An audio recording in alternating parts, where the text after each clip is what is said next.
Fala galera, tudo bom com vocês? Bom, vamos hoje a mais uma aula de Química e o assunto da aula de hoje é Termoquímica. Vai ser uma introdução sobre a termoquímica. Vamos falar o que ela estuda, quais as classificações que ela gera da reação, tudo bem? A termoquímica é a parte da química que estuda as trocas de energia, as trocas de calor envolvidas em uma reação química. E como vocês bem sabem, calor é energia. E a energia tem duas unidades de medida principais, mais utilizadas, que são o joule e a caloria. Então, pode ter exercícios que a unidade da energia vai estar em joule, pode ter exercícios que vai estar em caloria. Pode ter exercícios que te dá em joule e te pede em caloria, ou vice-versa. E aí vocês têm que saber converter joule em caloria. Então, lembrei isso aqui com vocês, em azulzinho aqui. Uma caloria é 4,18 joules. Seu resultado deu 5 calorias. Então, uma caloria, faz uma regrinha de 3, está para 4,18 joules, 5 calorias está para X, montou a regrinha de 3, resolveu, converteu. Beleza? Então, termoquímica estuda as trocas de calor em uma reação química, calor é energia.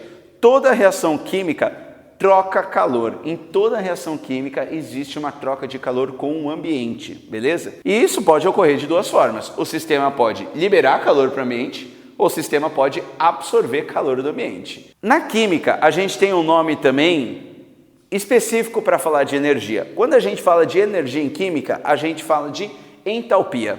Então, entalpia é energia na forma de calor na nossa termoquímica. Então, em vez de eu ficar falando de energia na forma de calor envolvida em uma reação química, a gente tem uma grandeza para falar sobre isso, a gente tem um nome para falar sobre isso, que é a entalpia, que obviamente então também é medida em joules ou caloria, porque é o nome de energia na química. Energia é igual a entalpia. Então coloquei aqui, entalpia é energia envolvida em uma reação química. Como a entalpia a gente está falando aqui em calor não tem como você medir o calor em um determinado ponto no sistema. Então não tem como você medir a entalpia em um ponto no sistema. Tem como você medir a temperatura. Mas o calor envolve troca, envolve movimentação, envolve variação.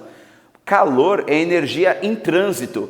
Então você consegue calcular a quantidade de calor que foi liberada, a quantidade de calor que foi absorvida pelo sistema. Mas você não consegue calcular o calor pontualmente, em um ponto, em um determinado sistema. Tudo bem? Então é impossível você calcular a entalpia em um ponto determinado do sistema.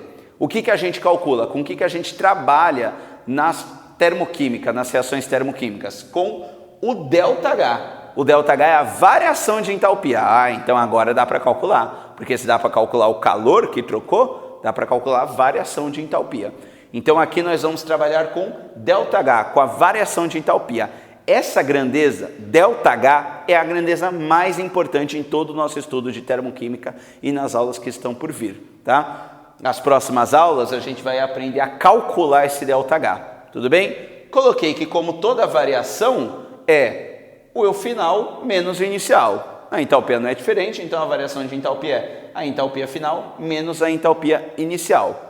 Mas lembrando que esses valores você não consegue obter na prática, tá? Existem valores teóricos para isso. Bom, dessa forma as reações se dividem em dois tipos, como eu comentei com vocês. As reações podem absorver calor do ambiente ou liberar calor para o ambiente. Portanto, existem duas classificações. As nossas reações na termoquímica podem ser reações endotérmicas ou reações exotérmicas. Qual que é a diferença entre as duas? Vamos lá. Uma reação exotérmica, exo significa para fora, significa liberar. Então, exotérmica são reações que liberam calor, beleza? Lembra que exo é liberar, certo? Êxodo, quando a galera sai de um lugar para ir para o outro, está liberando, está saindo, certo? Exorcismo é quando está liberando aí o demônio, a entidade, não sei, certo? Quando está saindo. Então, exo significa liberar. Exotérmica são as reações que liberam calor. Se as reações liberam calor, se sai calor, se sai energia, a energia do sistema vai diminuir, porque está liberando, concorda? Então, a energia está aqui, liberou calor. Opa, agora ela desceu para cá. Se eu fizer a final, que é um valor menor, menos a inicial, que é um valor maior, obviamente a minha variação da energia, a minha variação de entalpia vai dar menor que zero, vai dar um valor negativo. Então, olha que importante aqui, reações exotérmicas liberam calor e tem o ΔH negativo. E as endotérmicas agora? Endo significa absorver, significa para dentro, certo? A endoderme é a camada abaixo da derme aí, certo? Que está para dentro. Endo é absorver. Então, endotérmicas são as reações que absorvem calor. Se elas absorvem calor, elas absorvem energia. Então, a energia está aqui, ó. Endotérmica absorveu o calor, a energia vai aumentar. Se eu fizer a final, que vai ser um valor maior, menos a inicial, vai dar com certeza um valor positivo. Então, a variação da entalpia aqui em reações endotérmicas é sempre maior que zero positivo. E assim que você vai diferenciar uma reação da outra. Nesse momento, o que eu quero apresentar para vocês nessa aula é como identificar se uma reação é endotérmica ou exotérmica, como classificar nesses dois tipos, beleza? Tem várias formas do exercício mostrar que uma reação é endo ou exotérmica para vocês. Então, eu dividi aqui. Primeiro e mais simples, e o mais comum até, é pelo ΔH. Então, ele vai te dar a reação química, te deu uma reação genérica aqui, A mais B dando C mais D, e depois vai te colocar o valor do ΔH. Se o ΔH for maior que zero, é endotérmica, quer dizer que a energia aumentou, que absorveu. Se o ΔH for menor que zero, quer dizer que liberou, que diminuiu a energia e, portanto, é exotérmica. Beleza? Esse é o primeiro método. Segundo método, às vezes o exercício escreve a quantidade de calor na própria reação. E aí, olha só, se ele escreve mais calor do lado dos produtos, quer dizer que o calor é um produto também. Ou seja, que o calor foi liberado, foi criado como produto. Então, que não tinha, ela criou calor. Então, liberou calor que existia lá dentro das moléculas. Beleza? Então, se do lado dos produtos eu tenho mais calor, quer dizer que esse calor foi um produto também, que foi liberado, que foi produzido. Então, a reação é exotérmica.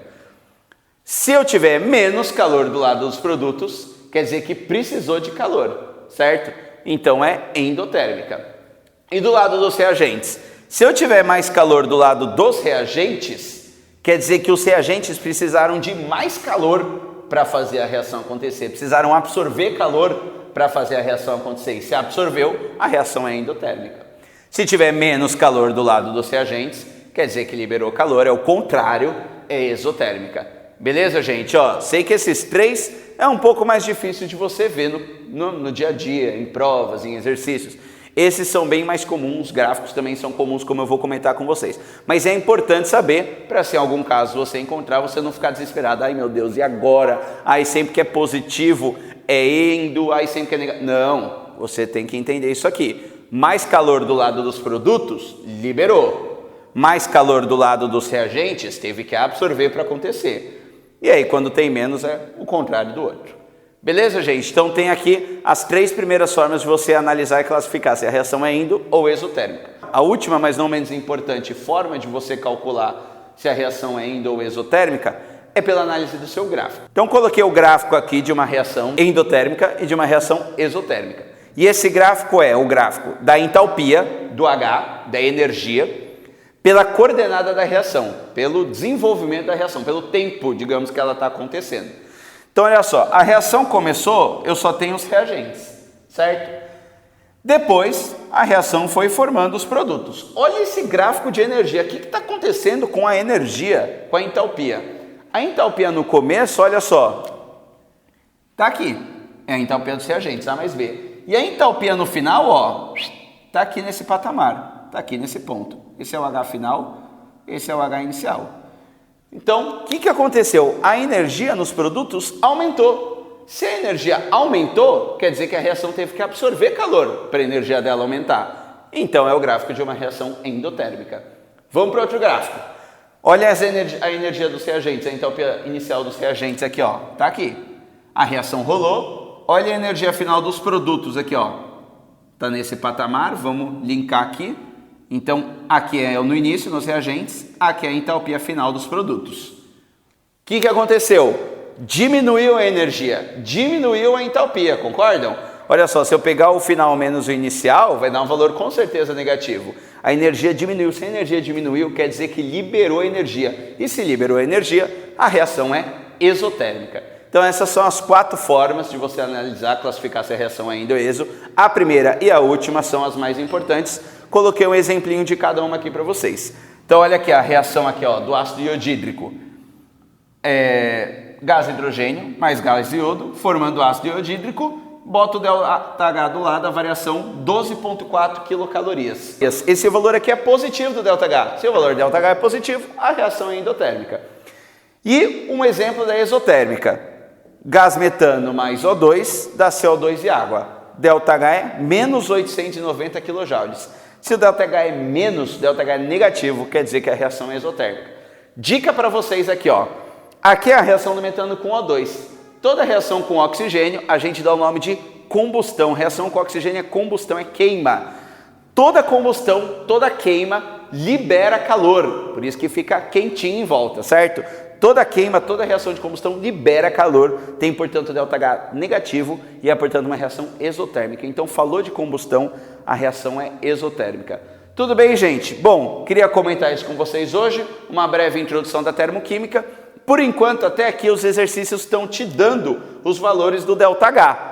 Mas vai chegar um momento que vocês vão ter que calcular os valores do ΔH e depois falar se é endotérmica ou exotérmica. Numa próxima aula, a gente vai começar a estudar os métodos para calcular os valores do ΔH. Tudo bem? Beleza? Valeu, gente. Qualquer dúvida, deixa aí nos comentários. Obrigado. Tchau, tchau.